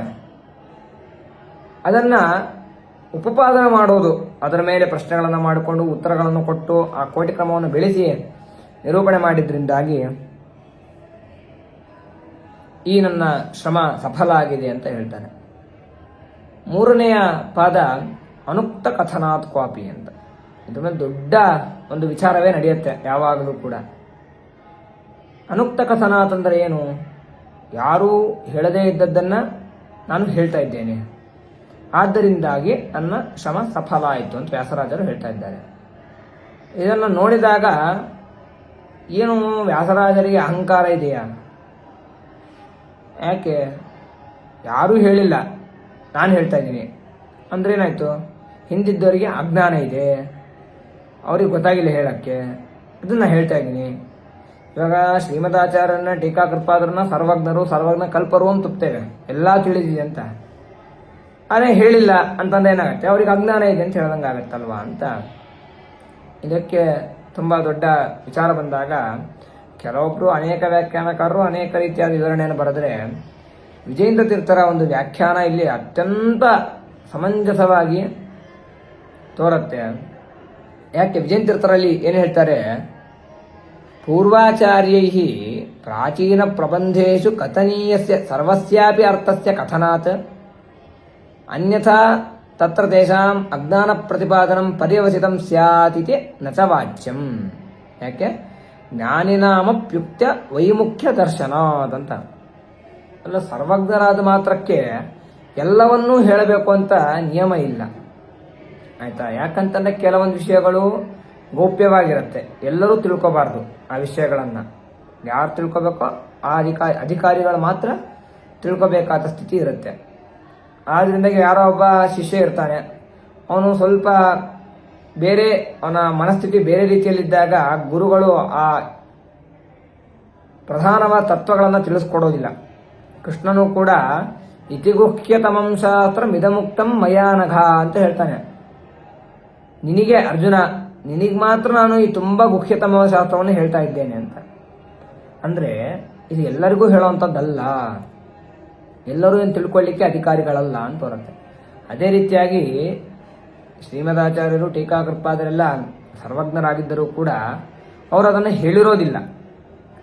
ಅದನ್ನು ಇಲ್ಲಿ ವ್ಯಾಸರಾಜರು ನಿರೂಪಣೆ ಮಾಡ್ತಾ ಇದ್ದಾರೆ ಅಂತ ಅರ್ಥವನ್ನು ಹೇಳಿದಾಗ ಅವರಿಗೆ ಅಜ್ಞಾನ ಇದೆ ಅಂತ ಅರ್ಥ ಆಗೋದಿಲ್ಲ. ಹೊರತು ಅವ್ರಿಗೆ ಜ್ಞಾನ ಇದ್ದೇ ಇದೆ, ಆದರೆ ಅವರು ಇಚ್ಛಾಪೂರ್ವಕವಾಗಿ ಹೇಳಿಲ್ಲ ಅನ್ನೋದು ಸಿದ್ಧ ಆಗತ್ತೆ. ಆನಂತರ ತದಭಾವೇಪಿ ಜ್ಞಾತಸ್ಯ ಸರ್ವಸ್ಯ ಉಕ್ತಿ ನಿಯಮಾಭಾವಾಚ್ಚ. ಹಂಗಂದ್ರೆ ಇನ್ನೊಂದು ಪ್ರಶ್ನೆ ಬರುತ್ತವಾಗ, ಅಲ್ಲ ಮತ್ತೆ ಅವರಿಗೆ ಶಿಷ್ಯ ಮುಂದೆ ಯೋಗ್ಯರಲ್ಲ ಅಂತ ಅವ್ರಿಗೆ ಗೊತ್ತೋದು, ಅವ್ರು ಹೇಳದೇ ಇರ್ಬೇಕಾದ್ರೆ ಮತ್ತೆ ನೀವ್ಯಾಕೆ ಹೇಳ್ತೀರಾ ಅಂತ ಒಂದು ಪ್ರಶ್ನೆ ಬರುತ್ತಲ್ಲ. ಅದಕ್ಕಾಗಿ ಹೇಳ್ತಾರೆ. ಮತ್ತು ಇನ್ನೊಂದೇನು ಅಂತಂದರೆ, ತಿಳ್ಕೊಂಡಿದ್ದು ಮಾತ್ರಕ್ಕೆ ಎಲ್ಲವನ್ನೂ ಕೂಡ ಹೇಳಬೇಕು ಅಂತ ನಿಯಮ ಇಲ್ಲ. ಅಸ್ಮದಾದಿಶ್ವಪಿ ಜ್ಞಾತ ಸರ್ವಾರ್ಥ ಅನುಕ್ತೇಹ ಅನುಭವ ಸಿದ್ಧತ್ವ ಅಂತ ನಮ್ಮೆಲ್ಲರಿಗೂ ಕೂಡ ಆ ಥರ ಅನುಭವ ಇದೆ ಅಲ್ವಾ. ಇವಾಗ ನಾವೇನೋ ಒಂದು ವಿಷಯ ಹೇಳಬೇಕಾಗಿರುತ್ತೆ. ಉದಾಹರಣೆಗೆ ರಾಮಾಯಣದಲ್ಲಿ ರಾಮ ಇದ್ದ, ರಾಮ ಸೀತೆಯನ್ನು ಕಾಪಾಡಿದ. ಇದರಲ್ಲಿ ನಮಗೆ ಎಷ್ಟು ಇಡೀ ರಾಮಾಯಣ ಗೊತ್ತಿದೆ ಕತೆ, ಹಾಗೆ ಇಡೀ ರಾಮಾಯಣ ಕತೆ ಹೇಳ್ತಾ ಕೊಡ್ಲಿಕ್ಕಾಗತ್ತಾ? ಹೇಳಲ್ಲ ನಾವು. ಯಾಕೆ? ಕಾರಣಾಂತರಗಳಿಂದಾಗಿ ನಾವು ಅದನ್ನ ಹೇಳಲ್ಲ. ಹೇಳದೇ ಇದ್ದ ಮಾತ್ರಕ್ಕೆ ನಮಗೆ ಅದ್ರ ಜ್ಞಾನನೇ ಇಲ್ಲ ಅಂತ ಅರ್ಥ ಆಗೋದಿಲ್ಲ. ಅದೇ ರೀತಿಯಾಗಿ ಇಲ್ಲೂ ಕೂಡ ಸಂಪೂರ್ಣ ಜ್ಞಾನ ಶ್ರೀಮದಾಚಾರ್ಯರಿಗಿದ್ರೂ ಕೂಡ ಅವರು ಅದನ್ನು ಹೇಳದೇ ಇದ್ದ ಮಾತ್ರಕ್ಕೆ ಏನು ಅವರು ಅಜ್ಞಾನಿಗಳು ಅಂತ ಆಗೋದಿಲ್ಲ. ನಿಮ್ಮ ಪ್ರಕಾರ ಅವ್ರಿಗೆ ಗೊತ್ತಿಲ್ಲ, ಅವ್ರಿಗೆ ಗೊತ್ತಿಲ್ದಿರೋ ವಿಷಯನೇ ವ್ಯಾಸರಾಜ ಅನುವಾದ ಮಾಡ್ತಾ ಇದ್ದಾರೆ ಅನ್ನೋ ಅಭಿಪ್ರಾಯ ಒಂದು ವೇಳೆ ವ್ಯಾಸರಾಜರಿಗೆ ಇದ್ದಿದ್ರೆ ಅವಾಗ ಅವರು ಅನುಕ್ತ ಕಥನಾತ್ ಕ್ವಾಪಿ ಅಂತ ಹೇಳ್ತಿರ್ಲಿಲ್ಲ, ಹೊರತು ಅಜ್ಞಾತ ಕಥನಾತ್ ಕ್ವಾಪಿ ಅಂತ ಹೇಳ್ತಿದ್ರಂತೆ. ಎಷ್ಟು ತುಂಬ ಒಳ್ಳೆಯ ಒಂದು ಉತ್ತರ. ಅಲ್ಲಿ ಅನುಕ್ತ ಅಂತ ಏನಾಯ್ತು, ಅವರು ಹೇಳದೇ ಇದ್ದದ್ದನ್ನು ನಾನು ಹೇಳ್ತಾ ಇದ್ದೇನೆ ಅಂತ ಅಷ್ಟೇ ಅರ್ಥ, ಹೊರತು ಅವರಿಗೆ ತಿಳಿದೇ ಇದ್ದದ್ದನ್ನು ನಾನು ತಿಳಿಸ್ತಾ ಇದ್ದೇನೆ, ಪೂರ್ವಾಚಾರ್ಯರಿಗೆ ತಿಳಿದೇ ಇದ್ದದ್ದನ್ನು ನಾನು ತಿಳಿಸ್ತಾ ಇದ್ದೇನೆ ಅಂತ ಅರ್ಥ ಸರ್ವಥಾ ಅಲ್ಲ ಅಲ್ವಾ. ಒಂದು ವೇಳೆ ಅದೇ ಅಭಿಪ್ರಾಯ ಪೂರ್ವಾಚಾರ್ಯರಿಗೆ ಗೊತ್ತಿಲ್ಲದಿರುವಂಥದ್ದನ್ನು ನಾನು ತಿಳಿಸ್ತಾ ಇದ್ದೇನೆ ಅಂತಂದರೆ, ನ್ಯಾಯಾಮೃತಕಾರರ ವ್ಯಾಸರಾಜರ ಒಂದು ವಾಕ್ಯ ಯಾವ ಥರ ಇರ್ತಿತ್ತು? ಅಜ್ಞಾತ ಕಥನಾತ್ ಕ್ವಾಪಿ ಅಂತ ಅವರು ವಾಕ್ಯವನ್ನು ರಚನೆ ಮಾಡ್ತಾ ಇದ್ರು. ಆದ್ದರಿಂದಾಗಿ ಈ ಒಂದು ಪ್ರಶ್ನೆಗಳೇನಿದೆ ಇವೆಲ್ಲವೂ ಕೂಡ ಒಂದು ಬಾಲಜನ ಮನೋರಂಜನಕವಾದಂತಹ ಪ್ರಶ್ನೆಗಳು ಅಂತ ಅವರು ಹೇಳ್ತಾರೆ. ಹಂಗಾಗಿ ಕ್ಷುಲ್ಲಕ ಪ್ರಶ್ನೆಗಳು, ಬೇಡದೇ ಇರುವಂತಹ ವಿಚಾರ ಅಂತಾರಲ್ಲ, ಆ ರೀತಿಯಾಗಿ ಈ ಥರ ವಿಚಾರಗಳನ್ನು ಮಾಡಬೇಡಿ ದಯವಿಟ್ಟು ಅಂತ ವಿಜಯತೀರ್ಥರು ಆ ಮಂಗಳಾಚರಣೆಯಲ್ಲೇ ಬರೀ ಅನುಕ್ತ ಕಥನಾತ್ ಕ್ವಾಪಿ ಅನ್ನುವಂತಹ ವಿಚಾರವನ್ನು ಎಲ್ಲರ ಮನಸ್ಸಿಗೆ ಮುಟ್ಟುವಂತೆ ಎಷ್ಟು ಸೂಕ್ಷ್ಮಾಂಶಗಳನ್ನು ಗಮನಿಸಿ ಅವರು ವ್ಯಾಖ್ಯಾನವನ್ನು ಮಾಡಿದ್ದಾರೆ. ಇದು ಒಂದು ಉದಾಹರಣೆ ಅಷ್ಟೇ. ಇನ್ನು ಶಾಸ್ತ್ರದ ದೃಷ್ಟಿಯಿಂದ ನಾವು ಹೇಳ್ತಾ ಹೋದರೆ ಲಘ್ವಾಮೋಹದಲ್ಲಿ ದೃಶ್ಯತ್ವ, ಜಡತ್ವ, ಪರಿಚ್ಛಿನ್ನತ್ವ ಅಂತೆಲ್ಲ ಶಾಸ್ತ್ರ ವಿಷಯಗಳು ಬಂದಾಗ ವ್ಯಾಸರಾಜರ ಅನೇಕ ವಿಷಯಗಳಿಗೆ ಅದ್ವೈತಿಗಳ ಏನೊಂದು ಗ್ರಂಥಗಳಲ್ಲಿ ಅದರ ಉಲ್ಲೇಖ ಇರುತ್ತೆ, ಅದನ್ನೆಲ್ಲವನ್ನೂ ಕೂಡ ವಿಜಯೇಂದ್ರ ತೀರ್ಥ ಶ್ರೀಪಾದರು ಲಘ್ವಾಮೋಹದಲ್ಲಿ ಒದಗಿಸಿದ್ದಾರೆ. ಮತ್ತೆ ವಿಶೇಷ ಅರ್ಥಗಳನ್ನು, ಅನೇಕ ರೀತಿಯಾದಂತಹ ಅರ್ಥಗಳನ್ನು ವ್ಯಾಸತ್ರಯದ ವಾಕ್ಯಗಳಿಗೆ ಒಂದು ವಾಕ್ಯಕ್ಕೇ ಅನೇಕ ಅರ್ಥಗಳನ್ನು ಕೂಡ ವಿಜಯತೀರ್ಥರು ವರ್ಣನೆ ಮಾಡ್ತಾರೆ. ಅದೇ ನ್ಯಾಯಸುಧೆಯಲ್ಲಿ ಟೀಕಾಕೃತ್ಪಾದರು ಮಂಗಳಾಚರಣೆ ಮಾಡಬೇಕಾದ್ರೆ ಚಂಚರೀಕತಿ ಮೇಮನಃ ಅಂತ ಒಂದು ಪದಪ್ರಯೋಗ ಮಾಡ್ತಾರೆ. ಚಂಚರೀಕ ಅಂತಂದರೆ ಜೇನುಹುಳ, ಅದರಂತೆ ನನ್ನ ಮನಸ್ಸು ಆಡ್ತಾ ಇದೆ ಅಂತ. ಅಂದ್ರೇನು? ಜೇನುಹುಳ ಏನು ಮಾಡುತ್ತೆ, ಒಮ್ಮೆ ಒಂದು ಹೂವಿನಲ್ಲಿ ಹೋಗಿ ಕೂಡತ್ತೆ, ಅದರ ಸ್ವಲ್ಪ ರಸವನ್ನು ಹೀರ್ಕೊಳ್ಳುತ್ತೆ, ಮತ್ತು ಪಕ್ಕದ ಹೂವಿಗೆ ಹೋಗುತ್ತೆ, ಮತ್ತೆ ಪಕ್ಕದ ಹೂವು, ಈ ರೀತಿಯಾಗಿ ಅನೇಕ ಕಡೆ ಓಡಾಡ್ತಾ ಇರುತ್ತೆ. ಅದೇ ರೀತಿ ಟೀಕಾಕೃತ್ಪಾದರ ಮನಸ್ಸು ಕೂಡ ಅಂತೆ. ಶ್ರೀಮದಾಚಾರ್ಯರ ಒಂದು ಅನುವ್ಯಾಖ್ಯಾನ ಶ್ಲೋಕವನ್ನು ಓದಿದ್ರೆ ಅವ್ರಿಗೆ 10 ಅರ್ಥಗಳು ತೋರ್ತಾ ಇದೆಯಂತೆ. ಆದ್ದರಿಂದ ಆ ಥರ 10 ಅರ್ಥಗಳನ್ನು ಕೂಡ ಇಲ್ಲಿ ಈ ಅರ್ಥ, ಈ ಅರ್ಥ ಅಂತ ಅನೇಕ ರೀತಿಯಂತಹ ಅರ್ಥಗಳನ್ನು ನ್ಯಾಯಸುಧೆಯಲ್ಲಿ ಟೀಕಾಕೃತ್ಪಾದ ವರ್ಣನೆ ಮಾಡ್ತಾರೆ. ಅದೇ ರೀತಿಯಾಗಿ ಇಲ್ಲಿ ವಿಜಯೇಂದ್ರ ತೀರ್ಥರು ಕೂಡ ನ್ಯಾಯಾಮೃತದ ಅನೇಕ ವಾಕ್ಯಗಳಿಗೆ ಅದರ ಮೇಲೆ ಬರುವಂತಹ ಪ್ರಶ್ನೆಗಳು, ನ್ಯಾಯಾಮೃತ ಮೂಲದ ಮೇಲೆ ಅನೇಕ ಪ್ರಶ್ನೆಗಳೇನು ಬರುತ್ತೆ ಅದಕ್ಕೆ ಉತ್ತರ ಕೊಡುವ ರೂಪದಲ್ಲಿ ಅವರು ವ್ಯಾಖ್ಯಾನವನ್ನ ಮಾಡಿದ್ದಾರೆ. ವಿಜೇಂದ್ರ ತೀರ್ಥರ ವ್ಯಾಖ್ಯಾನಗಳು ಒಟ್ಟು ಎಷ್ಟು ಗ್ರಂಥಗಳು ಮಾಡಿರಬಹುದು ಅಂತ ಒಂದು ಯೋಚನೆಯನ್ನು ಮಾಡಿದಾಗ ಒಂದು ರಾಘವೇಂದ್ರ ವಿಜಯದಲ್ಲಿ ಬರುವಂತಹ ಶ್ಲೋಕ, ವಾಕ್ಯೇ ಪದೇ ಪಾದ ವಿಲೋಚನೋಕ್ತೌ ವ್ಯಾಸೀಯ ಶಾಸ್ತ್ರೇ ಚ ಕೃತಾಂತರಬಂಧಾನ್ ಆಸ್ತಾಂಬುಧ ಶ್ರೋತುಮಶೇಷ ಮೇಷಾಮಾಖ್ಯಾಂ ಸಮಾಖ್ಯಾದ್ಯದಿ ಪಂಡಿತೋಸೌ. ಒಂದು ಚಾಲೆಂಜ್ ಕೊಡ್ತಾರಂತೆ ಪಂಡಿತರಿಗೆ ಚಾಲೆಂಜ್. ಏನಂತಂದ್ರೆ ವಿಜೇಂದ್ರ ತೀರ್ಥರ ಎಲ್ಲಾ ಗ್ರಂಥಗಳನ್ನ ಅಧ್ಯಯನ ಮಾಡ್ರಿ ಅಂತ ಚಾಲೆಂಜ್ ಅಲ್ಲ ಅದು. ಯಾಕಂದ್ರೆ ಸಾಧ್ಯ ಇಲ್ಲ, ಅದು ಇಂಪಾಸಿಬಲ್. ಯಾರ ಕೈಯಲ್ಲೂ ಕೂಡ ವಿಜೇಂದ್ರ ತೀರ್ಥರ ಸಮಗ್ರ ಎಲ್ಲಾ ಗ್ರಂಥಗಳ ಅಧ್ಯಯನ ಮಾಡಲಿಕ್ಕೆ ಸಾಧ್ಯ ಇಲ್ಲ. ಹೇಗೊಂದು ದೊಡ್ಡ ಪರ್ವತ ಒಬ್ಬ ಮನುಷ್ಯ ಎತ್ರಿ ಅಂತ ಯಾರು ಚಾಲೆಂಜ್ ಕೊಡಲ್ಲ ಅದು. ಯಾಕಂದ್ರೆ ಚಾಲೆಂಜ್ ಕೊಡಬೇಕು ಅಂತಂದ್ರೆ ಪಾಸಿಬಲ್ ಆಗಿರ್ಬೇಕು, ಕಷ್ಟನೂ ಆಗಿರ್ಬೇಕು ಅಲ್ವಾ. ಆದ್ರಿಂದ ವಿಜೇಂದ್ರ ತೀರ್ಥರ ಎಲ್ಲಾ ಗ್ರಂಥಗಳ ಅಧ್ಯಯನ ಅದು ಸಾಧ್ಯವೇ ಇಲ್ಲ. ಮತ್ತೇನ್ ಚಾಲೆಂಜು ಅಂತಂದ್ರೆ ಏಷಾಂ ಆಖ್ಯಾಂ ಸಮಾಖ್ಯಾದ್ ಯದಿ ಪಂಡಿತೋಸೌ ಅಂತ. ಇವರ ಏನು ಗ್ರಂಥಗಳಿದೆ ಆ 108 ಗ್ರಂಥಗಳು ಉಪಲಬ್ಧವಾಗಿರೋ ಪ್ರಸಿದ್ಧವಾದಂತಹ 108 ಗ್ರಂಥಗಳಿದೆ, ಅದರ ಹೆಸರು ಬರೀ ಆಖ್ಯಾಂ, ಬರೀ ಹೆಸರು ಹೇಳಿ ಸಾಕು. ದೊಡ್ಡ ಪಂಡಿತ ಆಗಿರ 108 ಗ್ರಂಥಗಳ ಹೆಸರು ಹೇಳಿದ್ರೆ ಸಾಕು ನೀವು ದೊಡ್ಡ ಪಂಡಿತರು ಅಂತ. ಅಂತಹ ಉತ್ಕೃಷ್ಟವಾದ ಗ್ರಂಥಗಳು, ಅಷ್ಟು ಗ್ರಂಥಗಳು, ಈ ರೀತಿಯಾದಂತಹ ಒಂದು ಅವರ ಗ್ರಂಥ ರಚನೆಯಲ್ಲಿ ಅಷ್ಟು ಆಸಕ್ತಿ ಗುರುಗಳಿಗೆ, ವಿಜೇಂದ್ರ ತೀರ್ಥರಿಗೆ ಅನ್ನೋದು ನಮಗೆ ಈ ಗ್ರಂಥಗಳನ್ನು ನೋಡಿದಾಗ ಅನುಭವಕ್ಕೆ ಬರುತ್ತೆ. ಇನ್ನು ಈ ಲಘ್ವಾಮೋದದ ವಿಷಯದಲ್ಲಿ ಮುಂದೆ ಬರ್ತಾ ಕೇವಲ ಲಘ್ವಾಮೋದದ ವ್ಯಾಖ್ಯಾನವೇ 1-2 ವಾಲ್ಯೂಮ್ ಪುಸ್ತಕ ಆಗತ್ತೆ. ಅಷ್ಟು ವಿವೃತವಾಗಿ ಆ ಗ್ರಂಥ ಉಪಲಬ್ಧವಾಗಿದೆ. ಈ ಗ್ರಂಥದ ಅಧ್ಯಯನ ಕ್ರಮದಲ್ಲಿ ಈಗ ಕುಂಠಿತವಾಗಿದೆ ಅಧ್ಯಯನ. ಯಾಕೆಂತಂದ್ರೆ ಜನರಿಗೆ ಮತಿ ಬರ್ತಾ ಕ್ಷೀಣಿಸ್ತಾ ಹೋಗತ್ತಂತೆ. ಮೊದಲಿದ್ದವರಿಗೆ ಬರೀ ಭಾಷ್ಯ ನೋಡಿದ್ರೆ ಎಲ್ಲ ಅರ್ಥ ಆಗೋದು, ಆಮೇಲೆ ಟೀಕಾವಾಕ್ಯ ನೋಡಿದ್ರೆ ಅರ್ಥ ಆಗೋದು, ಆಮೇಲೆ ವ್ಯಾಸತ್ರಯ ನೋಡಿದ್ರೆ ಅರ್ಥ ಆಗೋದು. ಈ ರೀತಿಯಾಗಿ ಬರ್ತಾ ಜನರ ಮತಿ ಅನ್ನೋದು ಕ್ಷೀಣವಾಗ್ತಾ ಹೋಗುತ್ತೆ. ಯಾಕೆಂತಂದ್ರೆ ಆಗಿನ ಕಾಲದಲ್ಲಿ ಗ್ರಂಥ ರಚನೆ, ಅಧ್ಯಯನ ಇದರಲ್ಲೇ ಒಂದು ಜೀವನ ಏನೋದು ಇತ್ತು. ಈಗಿನ ಕಾಲದಲ್ಲಿ ಅಧ್ಯಯನ ಜೊತೆಗೆ ಅಧ್ಯಯನ ಬೇರೆ ಮತ್ತೆ ಸಂಪಾದನೆ ಬೇರೆ. ಆದ್ದರಿಂದ ಎರಡೂ ಕಾರ್ಯಗಳನ್ನು ಮಾಡೋದು ಜನರ ಮನಸ್ಸಿಗೆ ಕಠಿಣವಾಗಿದೆ. ಆದ್ದರಿಂದ ಈ ಗ್ರಂಥಗಳ ಅಧ್ಯಯನ ಸ್ವಲ್ಪ ಈಗ ಕುಂಠಿತವಾಗಿದೆ. ಎಲ್ಲಿ ತುಂಬಾ ಸಂದೇಹ ಬರುತ್ತೋ ವಾಕ್ಯಾರ್ಥಗಳಲ್ಲಿ ಈ ಲಘ್ವಾಮೋದ ಗ್ರಂಥವು ತುಂಬಾ ಬಳಕೆಯಲ್ಲಿದೆ. ಅಂತಹ ವಿಶಿಷ್ಟವಾದಂತಹ ಗ್ರಂಥಗಳನ್ನು ಮಾಡಿರುವಂತಹ ವ್ಯಾಸರಾಜ ತೀರ್ಥರ ವಿಶೇಷ ಶಿಷ್ಯರಾದಂತಹ ವಿಜೇಂದ್ರ ತೀರ್ಥರ ಆರಾಧನಾ ಮಹೋತ್ಸವ ಈ ಪಕ್ಷದಲ್ಲಿ ನಡೀತಾ ಇದೆ. ಕುಂಭಕೋಣಂ ಕ್ಷೇತ್ರದಲ್ಲಿ ನಾವು ವಿಜೇಂದ್ರ ತೀರ್ಥರ ಭವ್ಯವಾದಂತಹ ಬೃಂದಾವನವನ್ನು ನೋಡ್ತೇವೆ, ಆ ಕಪಿಲ ತೀರ್ಥದ ಸಮೀಪದಲ್ಲಿ. ಆ ಕುಂಭಕೋಣಂ ಕ್ಷೇತ್ರವೇ ಅವರ ಒಂದು ಕ್ಷೇತ್ರ, ಸಿದ್ಧಿ ಕ್ಷೇತ್ರ, ವಿಜೇಂದ್ರ ತೀರ್ಥರ ಸಾಧನಾ ಕ್ಷೇತ್ರ ಅಂತ ಹೇಳ್ಬೋದು.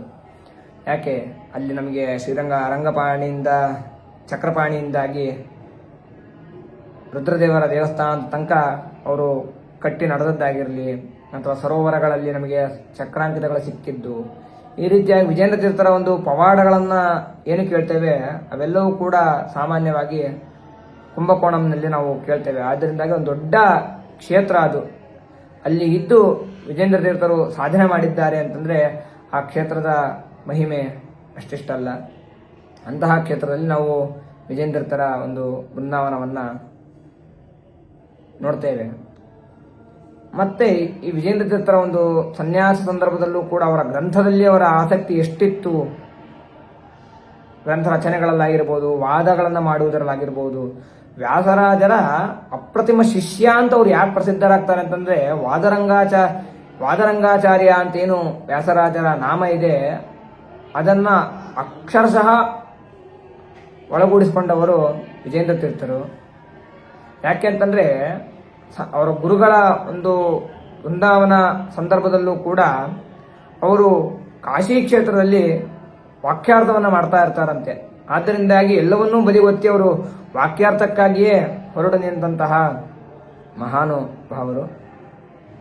ಅಂತಹ ವಿಜಯತೀರ್ಥ ಶ್ರೀಪಾದರ ಈ ಒಂದು ಆರಾಧನಾ ಮಹೋತ್ಸವ ಅಂಗವಾಗಿ ಏನೊಂದು ಈ ಜ್ಞಾನ ಕಾರ್ಯವನ್ನು ನಡೆಸಿದ್ದಾರೆ ಅವರಿಗೆ ಪೂಜ್ಯ ಗುರುಗಳಾದಂತಹ ವ್ಯಾಸರಾಜ ಮಠಾಧೀಶರಾದಂತಹ ವಿದ್ಯಾಶ್ರೀ ಶ್ರೀಪಾದಂಗಳವರ ಅಂತರ್ಯಾಮಿಯಾದಂತಹ, ಅದೇ ರೀತಿಯಾಗಿ ವಿಜೇಂದ್ರ ತೀರ್ಥ ಗುರು ಸಾರ್ವಭೌಮರ ಅಂತರ್ಯಾಮಿಯಾದಂತಹ, ವ್ಯಾಸರಾಜ ಗುರು ಸಾರ್ವಭೌಮರ ಅಂತರ್ಯಾಮಿಯಾದಂತಹ ಭಾರತೀಯ ಮುಖ್ಯ ಪ್ರಾಣಾಂತರ್ಗತ ಗೋಪಾಲಕೃಷ್ಣ ದೇವರು ವಿಶೇಷವಾದಂತಹ ಅನುಗ್ರಹವನ್ನು ಮಾಡಲಿ ಅಂತ ಆ ದೇವರಲ್ಲಿ ಪ್ರಾರ್ಥನೆಯನ್ನು ಮಾಡ್ತಾ, ನನಗೆ ಒಂದೆರಡು ಮಾತುಗಳನ್ನು ಆಡಲಿಕ್ಕೆ ಅವಕಾಶವನ್ನು ಮಾಡಿಕೊಟ್ಟಂತಹ ಸಂಸ್ಥೆಯವರಿಗೆ, ಅದೇ ರೀತಿಯಾಗಿ ನಾಲ್ಕು ಮಾತುಗಳನ್ನು ಆಡುವ ಸಾಮರ್ಥ್ಯವನ್ನು ನಮಗೆ ತಂದುಕೊಟ್ಟಂತಹ ನಮ್ಮ ವಿಶೇಷ ವಿದ್ಯಾಗುರುಗಳಾದಂತಹ ಸ್ವರೂಪೋದ್ಧಾರ ಗುರುಗಳಾದಂತಹ ಪೂಜ್ಯ ವಿದ್ಯಾಶ್ರೀ ತೀರ್ಥ ಶ್ರೀಪಾದಂಗಳವರ ಅಡಿದಾವರಗಳಲ್ಲಿ ನಮಸ್ಕಾರಗಳನ್ನು ಸಲ್ಲಿಸುತ್ತಾ ಈ ಒಂದೆರಡು ನಾಲ್ಕು ಮಾತುಗಳನ್ನು ಮುಗಿಸ್ತಾ ಇದ್ದೇನೆ. ಶ್ರೀಕೃಷ್ಣ ಅರ್ಪಣಮಸ್ತು.